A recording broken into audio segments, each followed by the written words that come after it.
kishte kultivuar 10 ton mandarina, të cilave u kishte hedhur pesticide mbi normën e lejuar. Shqipëria, vend i bekuar, nuk e që thua.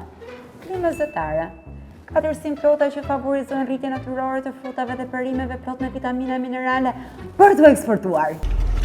Gjeneratat e mëparshme ushqeshin sipas sinëve me prodhime 100% natyrore.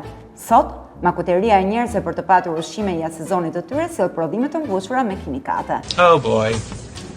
What now? Tafmaja e madhe të lë pa gjë. Sot vërtet po am shumë, por po ushqemi shumë keq.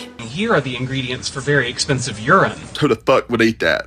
E teksa konsumatori shqiptar tashmë shijon rotacionin e ushqimit që nuk duhet të konsumojë këto muaj. Lule shtrydhen, mishin e pulës, vezën, salçiçën, sallame, mandarinat, spesa, djathin, qumshin pluhur, domatet, dhe një listë shumë e gjatë. Shëndetësia ka përveshur mëngët për të komencuar këtë mangësi në ushqyerje.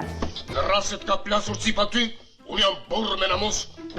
Jo më kot në shto program televiziv apo media sociale që pafund reklamime të suplementeve ushqimore nga zemra e artiçokos apo nga pyet e Amazonës, erdhi zgjidhja dhe sepse kur nuk e pulë do pish vitaminat e prodhuar në një laborator diku me një botrum në një set të botës me përbërës që as nuk ti lexosh dhe jo më ti googlosh. Ndërsa efektet ti shijoj. Tash ti bëj shorrën baçës.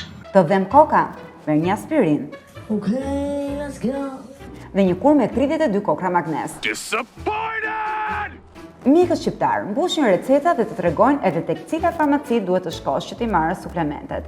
Ajo çka pritet nga pacientët është besim, dhe vetëm besim. dhe një dorë mirë lekësh, sepse ato gjithmonë hynë në punë. Here comes the money.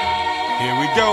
Pa përmendur këtu 10 produkte komike si Shilajiti, i cili promovohet nga influencers. Into the mouth. Produkti i mirë shet veten, nuk ka nevojë për shumë ilustrime. You wanna buy a sundial? Ndryshe nga vitet 80-90, kur terapia përftoje ishte një kos dhe një vitaminë C, sot pacientët përballen me receta të mbushura me emra të panjohur. Pyetja mbetet, kujt i shërben kjo mjekësi moderne? Pacientit apo fitimit?